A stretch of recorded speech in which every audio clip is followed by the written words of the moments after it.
So last week, maybe the week before, you said you were going to test with the discount candle supply wax, and we had a discussion about the fact that they were off for like 2 weeks Yeah. in the spring. How did you get on? So yeah, I previously bought some wax from them as just a bit of a punt about a month ago. I hadn't really done much with it, so I did some testing, and they ended up making some of the best candles I've made. And I changed my wick, and I was pretty much set, ready to go with that.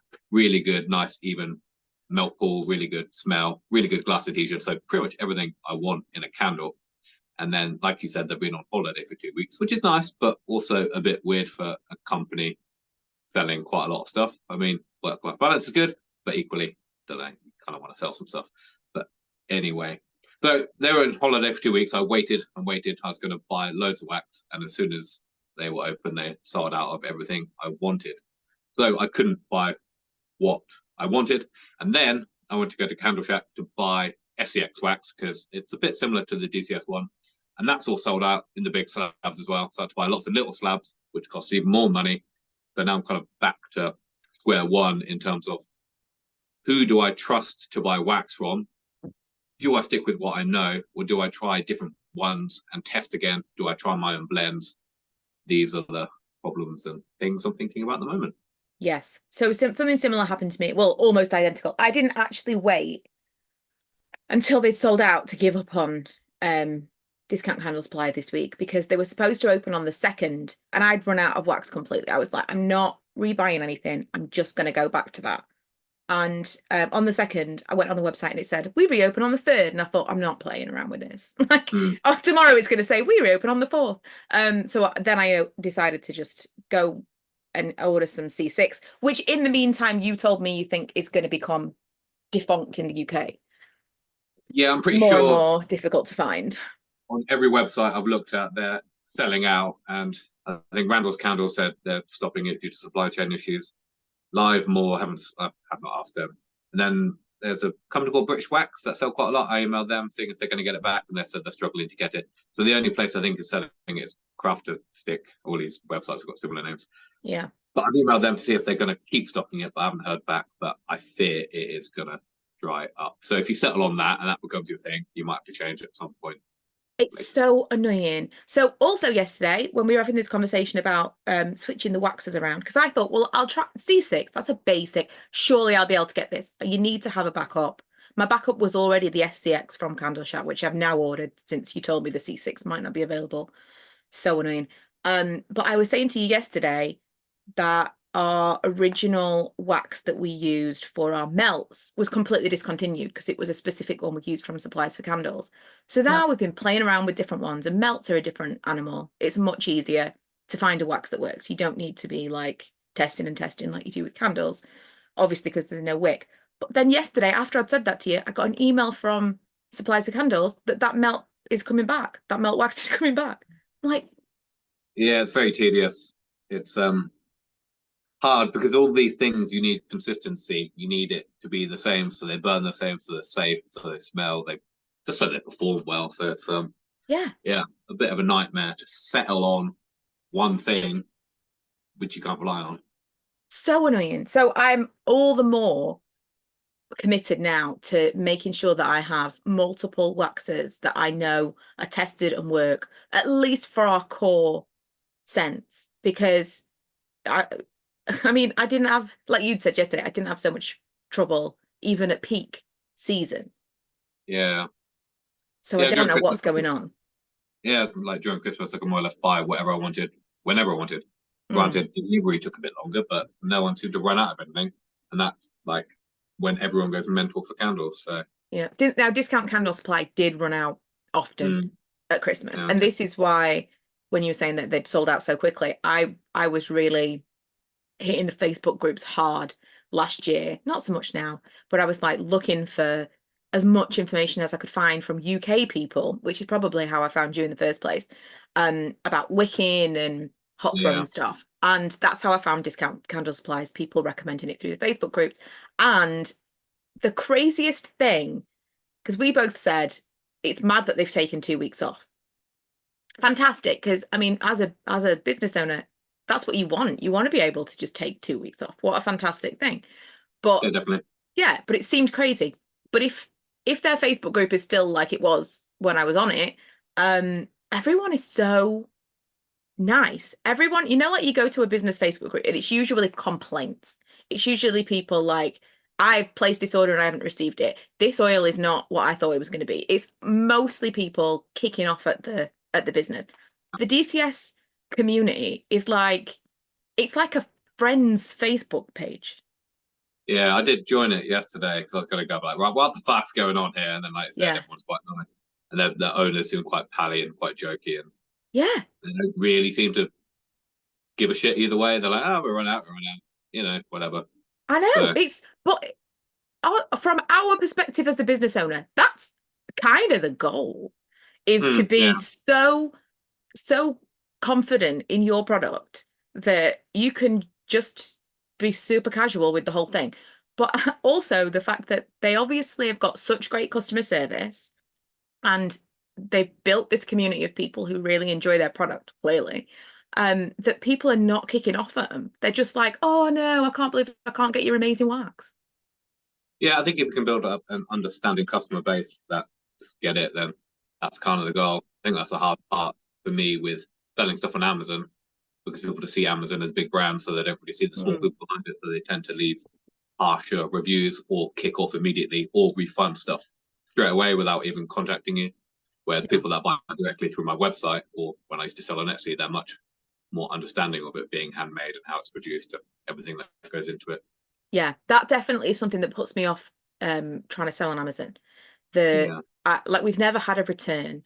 We've had a handful of people have issues with something, like a broken something or something didn't smell strongly or whatever, in which case we've refunded them and we've sent them another candle. But I don't Yeah. feel like you'd get the same access to that kind of service with Amazon. No, and they always take the customer side. So you've probably returned stuff on Amazon before. It's so easy. You get your money back almost straight Yeah. away. So it's kind of similar. People can get a candle and go, oh, I don't like that, and just send it back, or oh, I'm not paying that for that.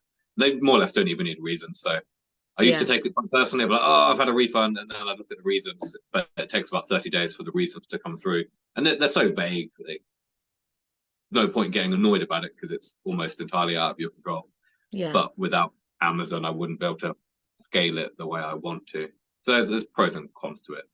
But, Have you looked into other shipping things? Like I was talking to someone the other day about our potential big wholesale order, which I've started making jars and I've actually only got oh, two. yeah. I know when we were talking about it the other day, the original jars that I was using for concrete. And because I was using them for concrete, they've become really like dingy. And when I was using them for our Jesmonite material that we use now, I was having to sand off all of the like dye and the just like roughness. Whereas a brand new mold with Jesmonite it doesn't like deteriorate the same way. And it was like they came out pristine. I was barely needing to sand them. So I've been making 2 jars at a time. Right. And I was doing these 2 jars at a time, and I thought, that's fine, I can do this. And then I thought, well, if they take 30 minutes to set, the maximum I can make in a 24-hour period is like 48. Yeah. That's insane. I said, it's not even 48. No, it's more than that. Either way, I can't be working for it was like within the period, maybe I was thinking of a 12-hour period. It was insane to think like I could work literally all day long and only have made these. And I thought, no, I need to be ordering more. Yeah, definitely. That was that was absolutely bananas. But when I was talking to that person who might place the big order, she was saying that they use is it called a 3A? A 3P. It's picking, packing, and posting. Mm-hmm. So in the same way that you do with Amazon, they have a warehouse service where everything is sent to the warehouse and then they store it, they pick it, they pack it, they post it. Yeah. So I wonder, I mean, how much of you needing to use Amazon is scaling the business because you need to find the customers, and how much of it is scaling the business from the posting and packaging perspective? Bit of both. There's so like Amazon is the biggest shop in the world, so there's so many customers already there. So it's easy to get an audience and build up reviews and build up trust and build up your listings. The more you sell, the better you rank organically. So you've already got the customer base there. So what you can do is slip like a little discount card into your box, and then when people buy it, they might be tempted to go to your website. But Yeah. I think there's so many people that only go to Amazon to buy stuff. Yeah. That they won't even they maybe heard of stuff for candles, but they only buy from Amazon. If I'm not on Amazon, they're not going to go to my website and buy it. So I think there's a lot of pros to being on Amazon, as much as I don't necessarily like conglomerates sometimes. If you can't beat them, join them. But it's just the volume of sales. Like, honestly, Christmas time is insane. Like, every year I get more organized and I get more and more stuff ready, and I still sell out by like the 20th of December. Like, every single thing I have goes completely. Wow. Especially if you do like a Christmas candle or anything scented like that, it just skyrockets. Do you think it would, because I obviously I've like joined the whole thing. I went through the whole rigmarole of like, you can do this now, and then I didn't. Do you think it would be worth doing like just 2 cents? Yeah, try one. Just try maybe just doing one and putting it in and seeing how it goes. Maybe try and pick what you think your best seller is, or what you think. Maybe have a look on Amazon and see if there's any other competition for what you think you want to sell. Problem is, what you think might be good, people on Amazon might not be looking for and might not want to buy. But it's hard. It's a tricky one. So you can copy and emulate and do what others have done and twist it slightly. But you can try to create your own product that stands out entirely. But then I think you're going to have to market it a bit more. But it might be well worth just being like, right, I'm going to make 30 of these, send 30 in, I'm going to get the listing all done, get the images really nice and everything laid out, and then just see how it goes. Yeah. If you sell a couple, you're more than likely going to sell one. It might take a bit of time. It's like a bit of a grace period with Amazon, where it takes time for the listing, a bit like when you post an article to your website, it takes time for Google to pick it all up. So it's similar. It takes time for it to sort of sink into the system. So, well, worth it as an experiment. Maybe even do 10, 20. There's no harm in it. And even if you don't sell them on there, say in like 3 or 4 months, you can post them from Amazon to people. So a bit like you said, a fulfillment.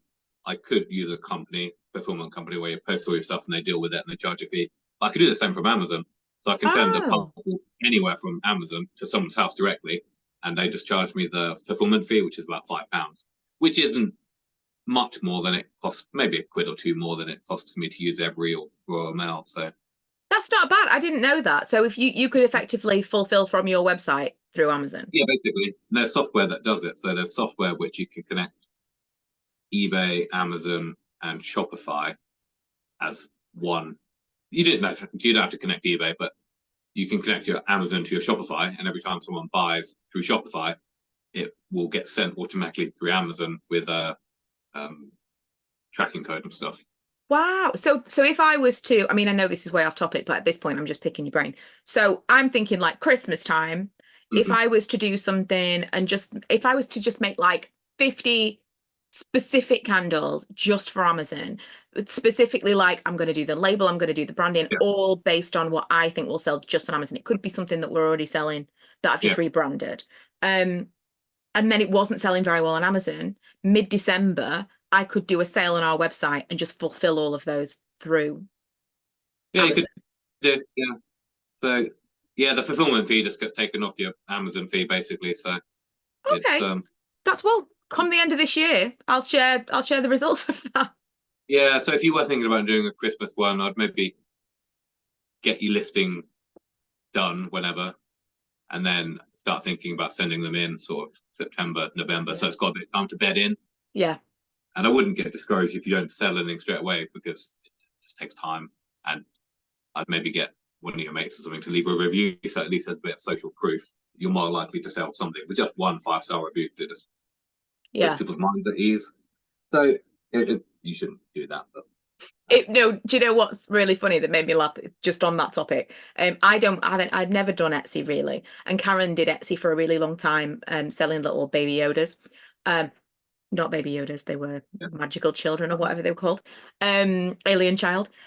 And so she wanted to do an Etsy for our stuff, and I said, just put all the melts on there and some melt things, and we'll just, that's just another way of people finding us. And I went on our Etsy shop, and she left a review under her full name. Yeah. It's like, Karen, because she obviously understands Etsy, and I wouldn't have known to just need to leave a review. I was like, you could have just put a fake name. Yeah. At least We, I'm a bit yeah, conspicuous. So. it really tickled me. Mhm. But yeah, don't do that. Or if you do that, like you say, get a mate to do it. Yeah, yeah, definitely. So yeah, just a couple of reviews does help. Or you can, there's other ways around it. You can get them to buy something fulfilled by a merchant, which is you, and then you can, yeah, Yeah, manipulate the system a little bit. You're not supposed to, and you could potentially get banned, but I think yeah, a few bits here and there. I do it all the time, yeah. so just to get new listings with review and stuff. So it just makes a big difference. The thing, you've got to play the system at some point. Everything is stacked against you. Mm, You have to, there are, like, that other companies, huge companies, there are bot comments on things, there are bot reviews, there are bot, like, you have to play the system in the way that you can play it. yeah, pretty much whatever slightly unfair advantage you can gain to get a little head start is kind of necessary, I think. So Yeah. But back to the topic in hand, supplies. yeah. Um, so you were testing out the Woodwicks when we last spoke. Hmm. Um, Yeah, where are you with the Woodwicks? yeah. Woodwicks, they were doing really well in the beginning, so I randomly stuck a woodwick in a couple of candles. Don't know why things come into my brain, so I decided to do it, and they turned out amazingly. Crackled, burned, beautiful, smelled great because there's a slightly bigger flame, so slightly better melt pool, but not outrageously like dangerous. Sometimes you think they're going to set party house, but yeah. And then I bought sort of whittling down the wick to the right size for my candle jars because the wicks I've got are pretty big. So I ordered 60 quid's worth of wicks, which are the right size, tested all them, and then they don't crackle, and then they go out sporadically. Not all of them go out, but some of them do. And I don't know whether it's the wick or because I used different scents this time. So previously I used a different range of scents, and then I bought a load of new testers from another website to see. So I don't know whether it's that.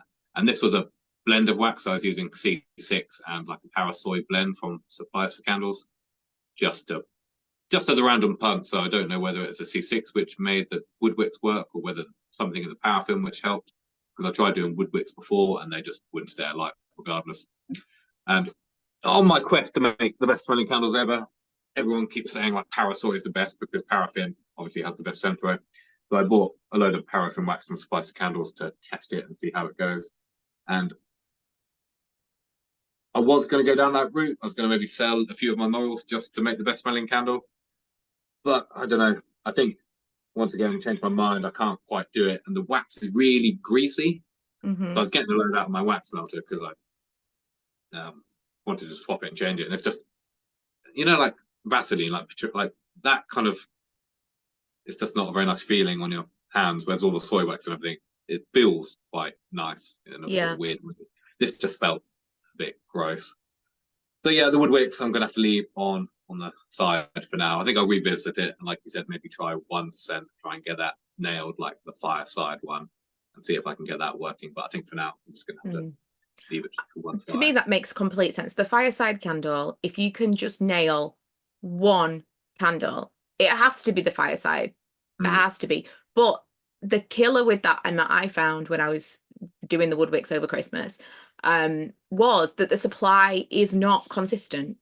If Yeah, like even from one place, I would get like there'd just be a mix of sizes in the yeah, bag. And I'm like, this is so frustrating because the whole point is that you need consistency. And I think it's just impossible with Woodwicks.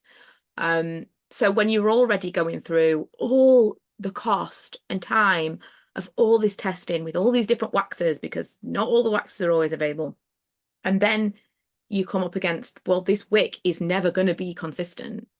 It's pretty much the worst possible thing because we're already at a disadvantage trying to find a consistent product. And then we're yeah, throwing in something that every single candle is going to be different, no matter what.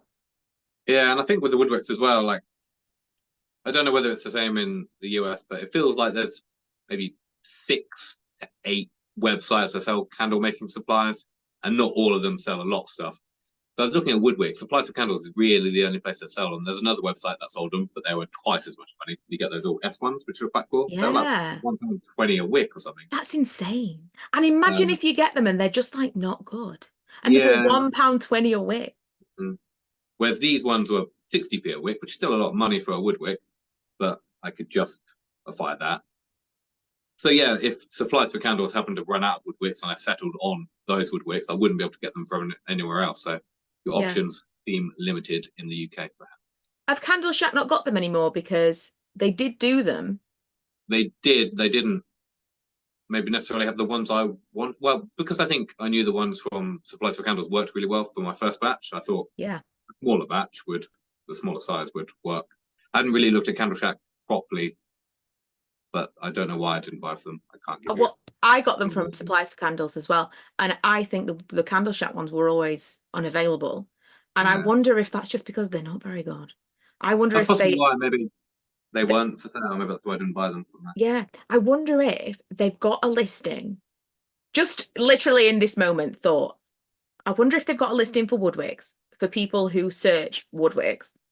They find the listing, they go to the website, and then they're on the website, but they never Yeah, actually sell them. Maybe it's always out of stock. yeah, it happens. Like if you can get people onto your website, then it helps. I had a article about why Joe Malone candles are so expensive, explaining potentially why they're so much money and maybe not necessarily worth it. And then people read that and they buy a candle from me. So like, I think Yeah. having things that rank in Google and get to traffic is always useful, even if it's not exactly what you want. Yeah. I was looking the other day at like different containers and stuff, and I randomly was looking, now you can search your phone photos for words. So I've Yeah. searched on my phone for candle, and I just thought, what candles have I taken pictures of? Over the years, I will have taken pictures either to share on Instagram and be like, this looks really cool, or share with a friend or whatever. And for the most part, they are either really fun names Mhm. or really cool jars. That is the reason people share Yeah. candles. It's not because like, oh my God, this candle smells amazing. Yeah. That just is something, it's like a byproduct. For the most part, I think it's like how it looks. I think I say when people shop online, they're shopping visually, aren't they? And that got me thinking the other day. I was a bit down in the dumps because everything's not gone to shit entirely, but when you settle on something like, right, that's the wax I'm going to use, those are the wicks I'm going to use, and then none of that works because you can't get it or your testing fails. So you go back to the drawing board and work out what you want to do. Then you start questioning everything. And I'm like, are the people online selling more candles because their candles look better? Are my jars good enough? Am I just using them because they're cheap? So these are the jars I use, which I quite like. And they're 60p a jar, so I know they're cheap and they're solid. But I'm like, is it the jar? Is it the way they look? But then I've sold quite a lot of candles, and especially on my website with my Shire ones, I'm like, maybe it's not that. Maybe it's just my marketing. And then I go down the rabbit hole of looking at jars. I'm like, do I change everything entirely, get a new jar, make it look a bit more upmarket, and I'm going to have to charge more? Mm. Is it like so many times do you think, do I just fuck it all off and completely start again? Yeah, I don't think it's the jar. I saw there's a YouTuber that I followed for a long time called Christina Brawley, and she started a candle company a year or so ago. I'm trying to remember what it's called Amber. It's Ember, but it's like AEMBR. I think it's Okay. Nordic. It's like a heritage thing. Anyway, she's made a lot of changes in the time that they've been like around. She's like changed the logo multiple times, changed the vessels multiple times, but it's all super high end. Really, like she's actually a doctor and she's jacked it all in, and she's got this candle thing, and she's a YouTuber. They're obviously the things that are sustaining her. But she is selling, she was like a luxury YouTuber. So she's selling to a customer base who are prepared to pay luxury prices. Anyway, she sent an email out, or the company sent an email out this morning saying, here are the things that you've asked for, and this is what we're changing. And it really surprised me. First of all, she's lowered the price point, which Yeah. not hugely surprised. She sells some candles that are so expensive that are massive. Right. So it's just a different audience to the audience that we would be selling to anyway. But she had coloured jars. They were all frosted, and they didn't have a label on them. They just had like their logo, like Mhm. etched. very nice looking jars, and they go into black and white with a label on the front, Cool. which is Yeah, very based on simple, very feedback. minimal.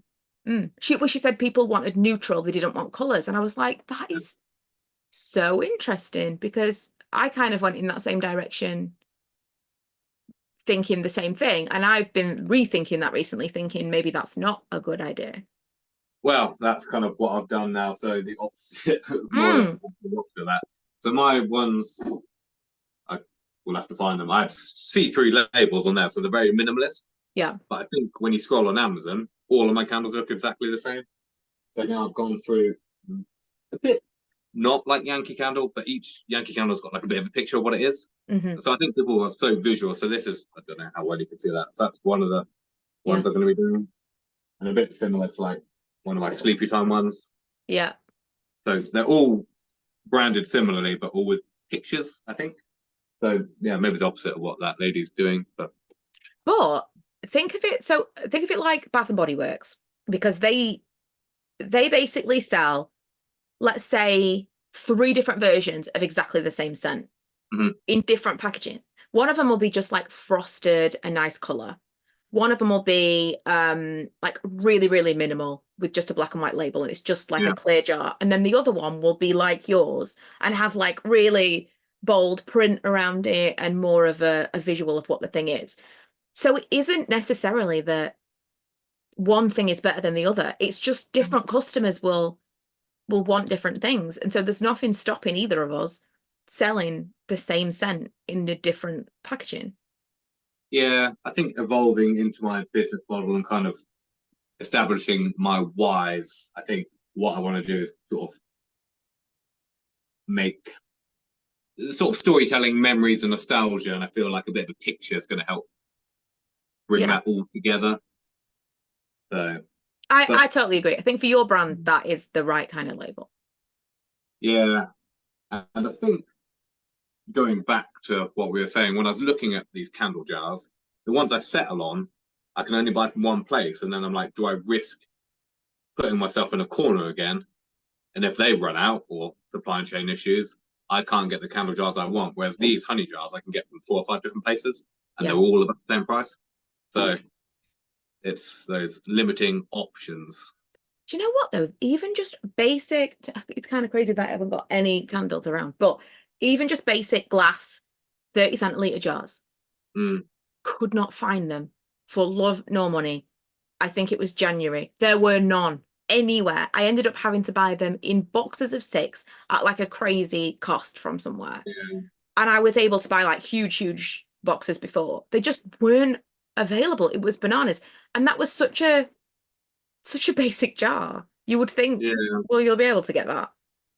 No, that's it. And there are candle makers using these. There's quite a few I've seen, but because I think it's such a wide range of use for honey and other things that they're so readily available all year round from various people. Whereas I Yeah. think some things are so specific for candles and you can only buy from a few websites. But I think if you do want to buy jars, I think you need to maybe get them from a wholesaler that does a whole range of things for Yeah. jar candles, food, rather than because obviously all the people that sell candles like Candle Shack, they're buying from somewhere else to stock. Yeah. So if they run out of stock, then they've got to get it back in. It's all Yeah, I agree. When there was no stock of anything, I was like going back through old boxes, like what does the book say? They've bought this from somewhere, like where I just couldn't even source the source. I couldn't find the original yeah, seller of the. It was so frustrating. How do you feel about? Because I was having a conversation with Karen this morning when we bought all of our supplies, and I was like, "There's no money left. This is very frustrating." But we are about yeah. to launch some new products, and I get why, but like, it would be nice to have some money left over for us. How do you feel about a broad? I suppose this could be scents or it could be products, but a broad selection of things in terms of supplies. Like, do you think that it's obviously going to bring more people in the more stuff that you sell, but the more stuff that you sell, the harder it is to keep the stock of supplies. Yeah. Well, that's what I started off in the beginning. I was like, right, if I do as many different scents as possible, then there's going to be. I take a lot of it back to like SEO. So I'm like, the more articles I've got, the more, or like videos on YouTube, the more things I've got out there, the more chance I've got for people to find my stuff. But I think the difficulty is when you start making more stuff, then it's having more stock around, more labels around, more things around, like more variables, which means you're probably going to make slightly more mistakes. There's a lot of stuff I find, which is kind of my problem now. So I'm kind of reducing everything, and I've really thought about what I was doing quite a lot recently. So I think at one point I probably had 20, 22 different scents maybe, and I just keep adding and adding and adding. And I think that just dilutes what I'm doing. So I was like, right, lavender's popular, fresh linen's popular. There's a rhubarb one I've seen. There's a citronella one. I'm trying to just tap into a bit of everything and just do a nice candle that I'm hoping people will buy. And I just don't think it's going to work for me. It might have worked maybe if I started this 10 years ago and I could get my listings on Amazon before other people were competing. There's so many other people doing nice candles, probably cheaper than me. I'm just not going to get a piece of that marketplace. So what I'm doing now is completely reducing everything. I'm just going to do 10 cents, and that is it. And I was kind of differentiating what I was doing before. I was doing sort of booky style candles, and then I was still doing my Englishy ones, but I'm just going to combine that together. That's all going to be nostalgic memories, storytelling. So there'll be the bookshop, there'll be the Shire, but there'll be the coast, and it's all going to be one cohesive theme.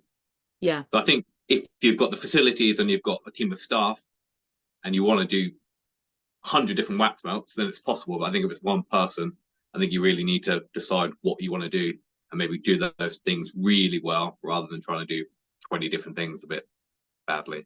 I mean, wax melts, again, it feels like you could offer unlimited scents of wax melts because there's very little testing that is needed.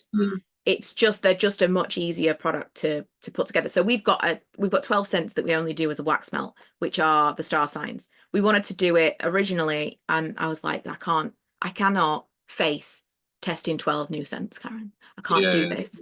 So we decided to just do it as that. Eventually, we're going to have some kind of like lunar or celestial candle to go with that collection. But we now have so many scents between the wax melts and the candles that, first of all, you have to keep in stock. Second of all, we have to keep in stock between two houses. Yeah. So like we'll buy like a kilogram and then I decant half for her of all the different scents. And she said the other day she was running out of some of the star sign things. And I thought, oh my God, that's 12 all from Nicura as well. So they're not cheap oils. Money. 12 cents. If we have to restock them all at once, that's a lot of money. Yeah. I think that's the problem is it's a lot of money and stuff. So if you've got, 20 different ones, that's 20 different bottles of scent. And that's probably still the same amount of jars, but it's just a lot of stuff and it's still keeping track of more inventory. But I think if you've got a lower amount of stuff, but you're doing it all really well and know each thing is the best thing you could possibly do, I think that is going to work better, in my opinion. And I didn't really keep track of inventory. I just like, that's a bit empty. I'll buy that in a couple of days. And then you go, oh crap, that one's totally empty. I need to buy that. And then you're not, I don't know, you're just kind of like buying a few bits here and there rather than buying all at once and saving a bit of money on delivery. And I found myself just a bit scattered, trying to do a bit of everything rather than trying to do a smaller amount. I know. It's really hard to keep inventory of oils. Yeah. I know there's a thing that all the American candle makers always talk about. I can't remember what it's called. Yeah, so it's like so crafty base. They talk about crafty base, and it must be that every time they make a batch of something, they put it in, and then that works out how much oil you've used, how much wax you've used. Oh, that's way too organized for me. Yeah, it's too much work. That's not ever going to happen. I mean, just like saving invoices for tax. That's as complex as it needs to be for me. But yeah, we were talking about ways that we were going to do various things that we want to launch. Like we want to launch some diffusers that we've been testing with and some room sprays we want to relaunch with. I can't remember if we talked about this last week, but what we've settled on is we've found a base that works for room sprays and diffusers. Mm. So all we need is I've bought some aluminium bottles, and we can create a stock of these aluminium bottles with whatever fragrance in them, and she could just have them all lined up on a shelf, and then people can buy a bottle either for the diffuser, or they can buy a bottle for a room spray, an empty bottle, and then they buy stock of the scent that they want. And that, in theory, will give us, well, all we need to do is keep stock of empty diffuser bottles, empty room spray bottles, and then all of the stock of the scents is the same for both. Yeah. And it just seemed like the most streamlined way that we could do it. Yeah, it's what you want to do. You want to streamline as much stuff as possible. The less stuff you've got around, the less stuff that can spoil or spill or break and just clutter. Like, I'm having a bit of a reset today. Like I said to you yesterday, it's just a bit of a whirl gumpy brain. Just, I don't know what to do. So I'm just going to have a big clear. I have a big reset. I've got too much crap going on. I had the brain wave idea the other day that I was going to make my own men's deodorant range, because a slightly different tangent now. I've been wanting to get a natural one for a while, and I bought some of those wild ones, and they were okay, but just a bit naff, and they're still in like plastic containers anyway. And then I looked online, I couldn't find like a natural one specifically for men, and if I could, it's like made in plastic. So you want the effort of making a nice natural one, then you match it with some plastic. So I thought maybe I could make it myself and make a really good men's range. So I bought all the stuff for that on an impulse from Amazon, but I've just got stuff everywhere. And there's loads of old bottles of scent that I'm not using, but I'm hanging on to, because I'm like, maybe one day I'll use it. But I think I'm just going to get rid of all the stuff that I'm not using and just put it to one side, maybe start selling it or bin it if I haven't used it, and just try and streamline everything. So it's going to be my 10 bottles of scent. The wax I'm using, I've got loads of just stuff from testing, because you want to get the right stuff. So just things everywhere. I don't know how you operate, but I end up being... No, it is exactly the same. My utility room now is, because the last time I made a load of candles, because I've run out of wax, it's been a week or so, I didn't clean up after it. So every time I go in there, because it's out of sight, out of mind, every time I go in there to do some washing, I'm like, oh, I need to clean up in it. And then I leave the room and it doesn't exist anymore. Yep. So unless I'm in there every day doing something with the candles, it just is left in the last mess that it was in. And so the next, when I get all my stuff come in, I'll go in there and be like, oh. Yeah, that's kind of how mine is. I'll have one big tidy a week, but because I'm doing a bit before work and a bit after work, the last thing I want to do is tidy up all the time. So I don't know how these people have these immaculate displays for every Instagram video, unless they just operate in a way which I simply cannot. Yeah, no, I mean, it's often like when I posted something and you said that it was really clean. That was a brand new wax melter. I just cleaned everywhere. I'd literally just like heat gunned all the wax off everything, cleaned everything, and it was and I was like, right, I'm resetting, and that lasted for about 6 days. And now it's messy again. And like all my dining table is just covered in packaging supplies and like paper and boxes that I put the candles in, and it's just a lot. Yeah, it's hard to keep on top of it and keep it tidy, but I think if I've got less stuff around, it's easy because it's not there. So I'm having a little think and a bit of a play around today of how I can have a bit of a reset, how I can make my area easier for recording without me having to constantly readjust stuff, constantly having to move stuff.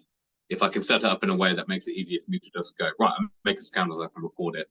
If I want to start producing more footage and more reels, I want to start trying to do something at least every day, kind of behind the scenes of what I'm doing, so I can get people excited, so I can build up maybe email lists for launches and just that whole process of building in public, which I think people really enjoy looking at, and just that authentic person behind the brand, even the like failures and successes. So people find it interesting. I find it interesting seeing people fail, because then at least you go, oh, that's fine. I'm doing the same.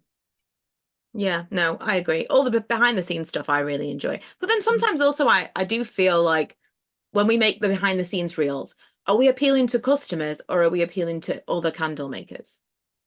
Like, who do we want our audience to be?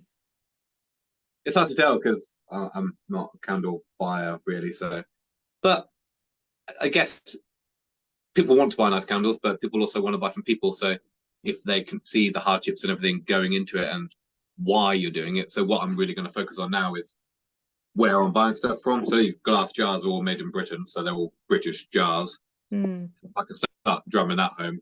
And same with the incense that I'm launching soon. I'm re-changing containers. That's made in Britain. So I want to start trying to talk about how we can still make things in Britain and how it's still good. We don't have to buy everything from China and repackage it, ship it. So I'm trying to make that more of a point as well and talk about it more, which I haven't really done so far. Yeah. So. I mean, that's much like when I was making all the jars and I wasn't really talking about the fact that I was making all the jars. And so it was a selling point that was just getting completely lost. Yeah. It is important, I suppose, to really feature the things that make you special, and especially supplies, like you say, the supplies that come from this was actually made in the UK is gonna appeal to a lot of people. Yeah, I think people are sick of just mass-produced shit from China that has no soul and it is just there to make money. I think that's why I really wanted to use the DCS one from Discount Candle Supplies, because it says on there that it's sustainably sourced soy wax, not from South America. It's got a bit of beeswax in from sustainably sourced. Like it's all the ticking points that I wanted and that you can talk about. Whereas a lot of the other waxes don't say where it's from.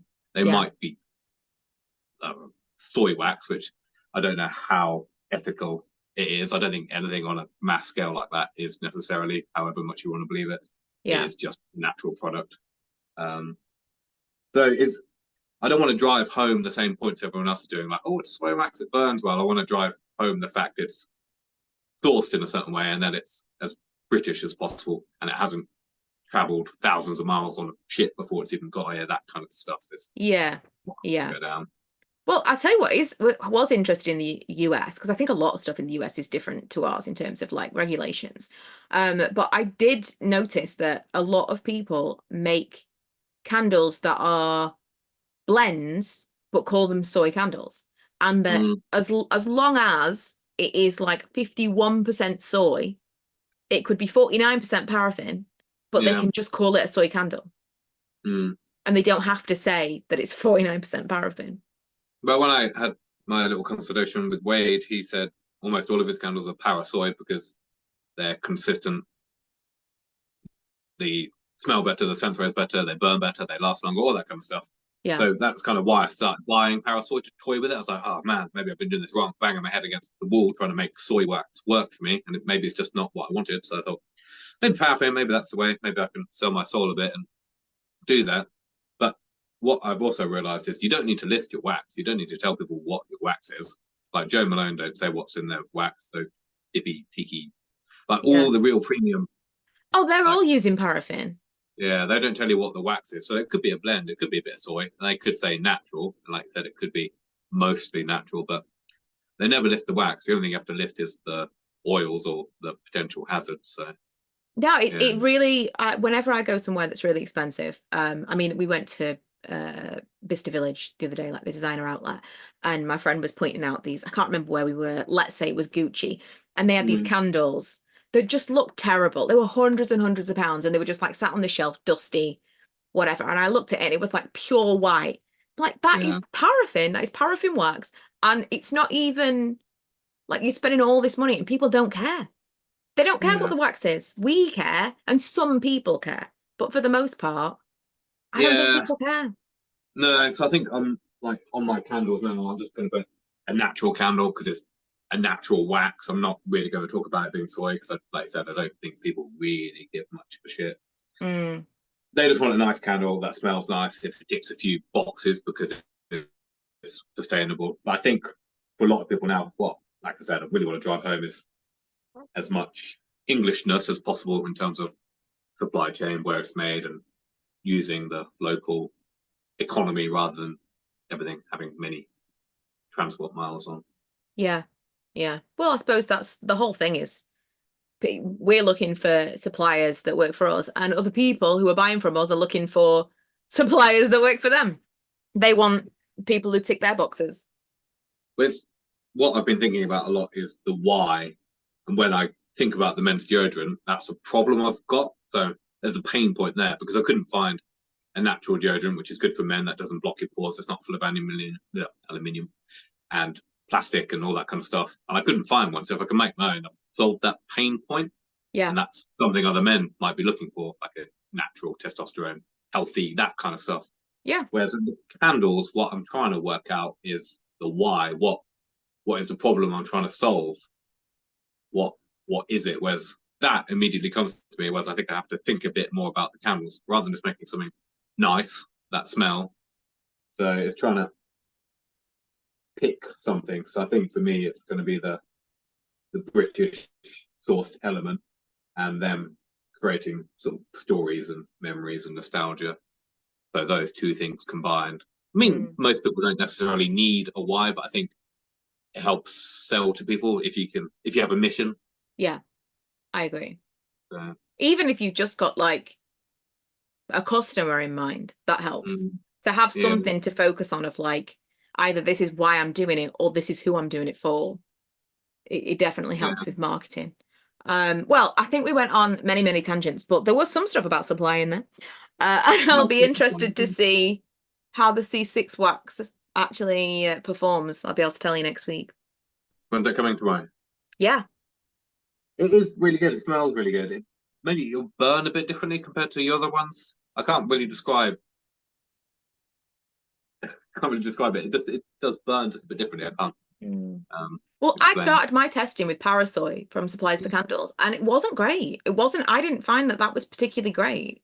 The one I bought and had really good reviews, so I bought it. And I think they've changed their recipe. So I think before it came in slabs, now it's in those little bits. It's really greasy, honestly. Yeah. Even in my mold. So this is the DCS one, so it's quite hard. But even with the paraffin, you could push it around quite a bit. Yeah. It just, I don't know, never fully set. Burned a bit weird. And that's the thing. Every time I test paraffin, they always burn slightly unevenly. Yeah. So I mean, I get that it's supposed to be fantastic for scent throw, but my experience of making and burning those testers wasn't like, oh, I wish I could use this. Yeah, no, the same. I wanted to make it work because it was supposed to be good. But yeah, see how you get on with the coconut wax is the winner. It's just having something in there to harden it enough, which is what the DCS has got. But after you'd said about the C6, I might get some like beeswax and just try and blend it in there. Play around. So what I've got coming today is S41, which has got a really good scent throw, but that is prone to polymorphism, so it gets like a cauliflower top. And then the SEX, which is pretty good, but I'm still not convinced how good it is for scent throw. I think I want it to work more than how well it works, and I think because everyone else talks about it being so good, I'm like, well, it must be good. So I'm still toying around with that, and then I might try and blend those two with a bit of beeswax, because I think the S41 burns quite quick, the SCX burns very slowly. I think if I can combine it all together. Yeah. Whereas at one point I was blending 3 different waxes. I had a bit of C6, I had SCX, I had a bit of S41. I'm like, this is getting way out of hand now. I'm not even measuring it. I'm just doing it. It's just, I don't know. No, I know. I know exactly what you mean. And the DCS feels like they've done all the legwork for you, but then we can't get it. That's a problem. That is a problem with all of these things. I know. I haven't given up on them completely, but... No, so either candle making as a hobby or business has just skyrocketed, or supply chain issues are just shit, or a mix of both, or maybe there's less people doing it because cost of living, wages going up, there's less companies doing things now. Yeah. On a candle level or as a supply level, I don't know. Yeah. Well, like you'd said yesterday, with so many things, it makes you want to give up. And there'll be a lot of people that do give up. And that is the thing that you should keep in your mind. That so many people give this up. It's kind of what's happening in my industry, in the pub industry, in the hospitality. So many pubs and restaurants are closing that there's just not going to be anywhere else around. So if you want to go out, you're going to have to go to somewhere that's open. Yeah. So maybe with candle making, there'll be no one else left because they've all sacked it off, and there'll be a few people that persevere.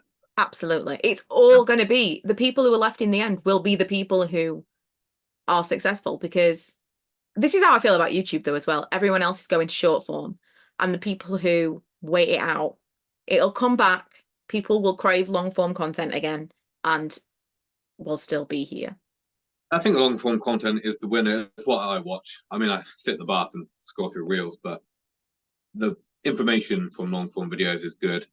I don't know about you, whether you've posted many shorts. I get a few more subscribers from shorts, but I don't feel like they ever engage in anything. Whereas the long form people are actual people. Yeah, they're your core. Mm. I don't. I'm not. Shorts are fine, like you say, little time wasters, but it's not something that I actively will seek out. Oh, I want to sit down and watch some short content. I want to sit down and watch something on YouTube. Yeah, that's it. That's what I do. So those of us who persevere in whichever industry will hopefully win out. But yeah, next week we'll maybe have some more updates on some different supplies that we've tried. Maybe suddenly you'll be like, so I'm going to do the Woodwicks again. Mm. Hopefully more optimism. Not that this is a negative chat, but I think if we can solve the problems we are facing, then that's the key. That's the thing. I like with the C6, I almost settled on that, and I'm like, oh, if I settle on that and it runs out, then I'm back to square one again. So it's just Yeah, I know, it's so annoying. It's so annoying. But I'm really hoping that DCS will come back in stock shortly. yeah. But I think the problem is you're gonna have so much stored, so when it does go out of stock, you're not in the Yeah, needs. That's what I was going to do. I was like, right, I'll just invest all my money in the wax. It does run out. But I think everyone else has the same idea, but quicker than me. Yeah, I think so. But like I said, if I see that it's available, I'll message you immediately.